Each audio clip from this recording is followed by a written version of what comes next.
दोस्तों, कई बार ऐसा होता है कि बहुत से लोग ऐसा दिखाते हैं कि हम बहुत ही धार्मिक हैं, सत्संग में जाते हैं, महाराज की सेवा करते हैं, पंडालों में सेवा करते हैं, अच्छे वचन कहते हैं, और जब सत्संग से बाहर आ जाते हैं, आते ही उस पर कोई सोचता ही नहीं है कि हमने सत्संग में क्या सुना। फिर से हम अपनी जिंदगी में लौट आते हैं, अपना काम धंधा देखने लगते हैं। हमें सत्संग के वचन तब तक ही याद रहते हैं जब तक वहाँ हम पंडाल में होते हैं। पंडाल से बाहर आने के बाद हम सब भूल जाते हैं। आपको एक धार्मिक कहानी सुनाते हैं। बहुत समय पहले की बात है। एक सत्संगी बनिए और उसके पुत्र की। बहुत समय पहले की बात है। किसी नगर में एक बनिए की बहुत बड़ी दुकान थी। उस दुकान पर उसने अपने लड़के को बैठाया हुआ था और वो बनिया रोज सत्संग में जाकर रोज कथा सुनता था। पिता ने अपने पुत्र से कहा हुआ था कि यदि कोई दुकान पर बड़ा ग्राहक आवे तो मुझे बुला लेना। और एक दिन कोई बड़ा ग्राहक दुकान पर आया। उस ग्राहक ने पूछा, बेटा तुम्हारे पिताजी कहाँ हैं? लड़के ने कहा, आप बैठो, मैं पिताजी को बुला कर लाता हूँ। और वो लड़का पिताजी को बुलाने के लिए सत्संग की तरफ चला गया। और जब वो लड़का वहाँ पर पहुंचा, वहाँ पर कथा वैष्णव धर्म की चल रही थी और वो लड़का वहीं खड़ा होकर सुनने लगा। महाराज कह रहे थे, वैष्णवों को गाय ब्राह्मण की सेवा करनी चाहिए, चाहे अपने प्राणों का ही त्याग क्यों न करना पड़े, परंतु गाय ब्राह्मण की सेवा नहीं छोड़नी चाहिए और ना ही इन्हें मारकर इनका निरादर करना चाहिए। और जो धर्म की रक्षा करते हैं, समय आने पर भगवान भी उनकी रक्षा करता है। और ये कथा सुनने के बाद उस लड़के ने अपने पिताजी से कहा, दुकान पर एक बड़ा ग्राहक आया हुआ है, आप चलें। उसके पिता ने उत्तर दिया, तुम चलो, मैं अभी आता हूँ। और वो लड़का दुकान पर वापस आ गया। इतने में ही एक भूखी गाय दुकान पर आकर अनाज खाने लगी। उस लड़के ने उसे अनाज खाने से रोका नहीं।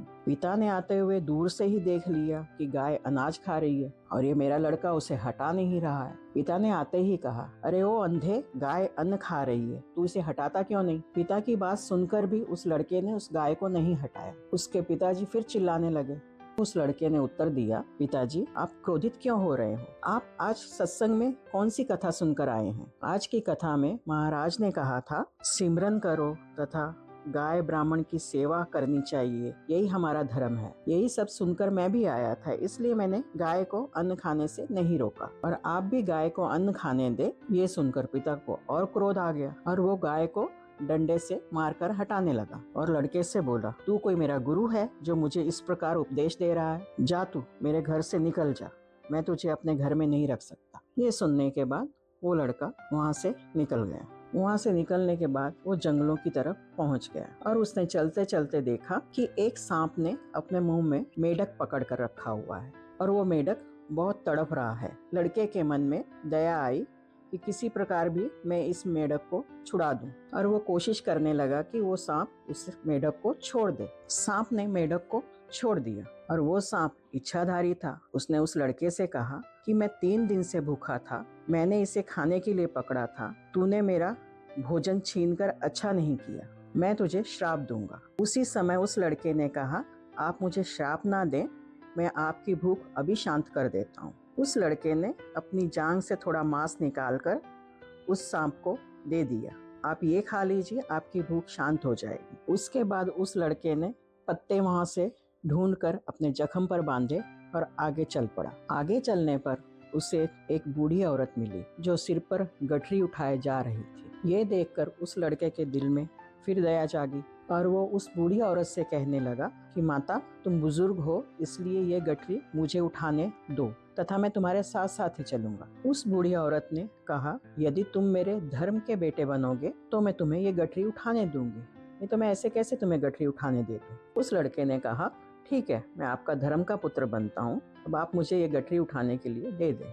और वो गठरी उठाकर धीरे धीरे उस बुढ़िया के साथ चलने लगा। इतने में कोई व्यक्ति एक घोड़ा लेकर वहां से गुजर रहा था। उसे देखकर बूढ़ी औरत ने कहा कि बेटा, मैं बहुत थक गई हूँ, तुम मुझसे रुपए लेकर इस घोड़े को खरीद लो। लड़के ने उनसे पैसे लेकर घोड़े वाले को दे दिए और वो घोड़ा खरीद लिया।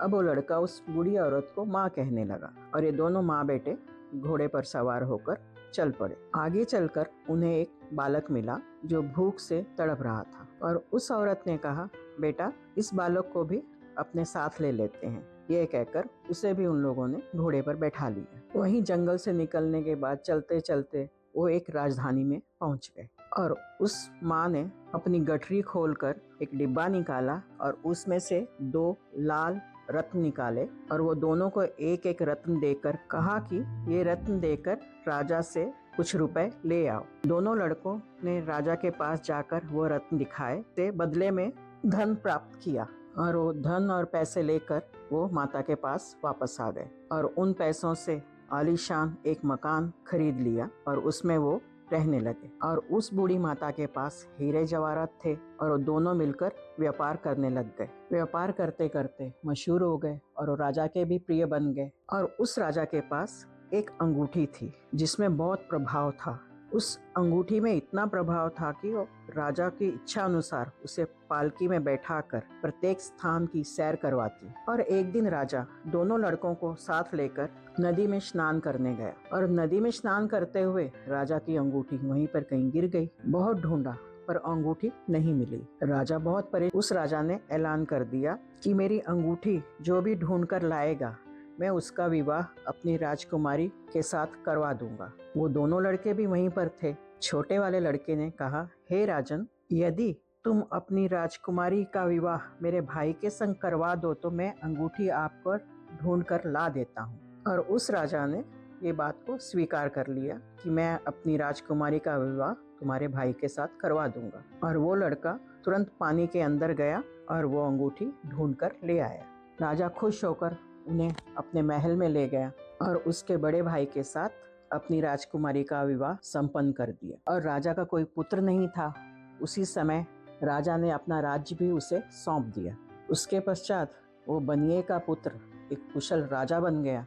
राज्य मिल जाने पर भी वो लड़का संतों के वचन नहीं भूला था।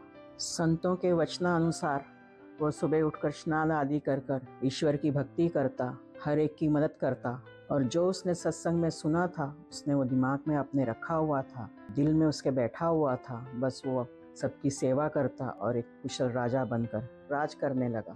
बस ऐसे ही करते 6-7 महीने बीत गए और उस बूढ़ी औरत ने कहा कि अब मुझे मेरे घर छोड़ आओ।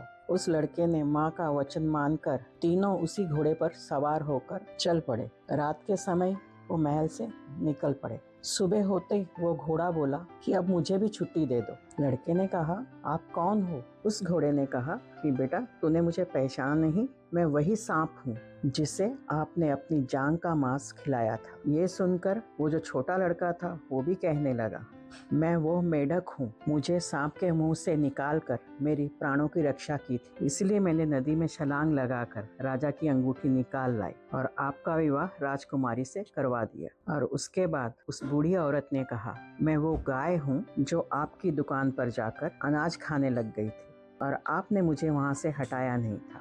अपने पिताजी की नाराजगी सहकर भी आपने अपना धर्म नहीं छोड़ा। आपने जैसे अपने धर्म का पालन किया उसी प्रकार हमने भी प्रभु की कृपा से अपने धर्म का पालन और आपको राज सिंहासन पर बैठा दिया। इतना कहकर सब अपने अपने मार्ग पर चले गए। इसीलिए कहते हैं कि हम सत्संग में जाते हैं तो उसे अपने हृदय में उतारें, अपने दिल में बसाएं, उसे ही सच्चा सत्संगी कहते हैं। अगर आपको मेरी ये कहानी पसंद आई हो तो सब्सक्राइब जरूर करिएगा।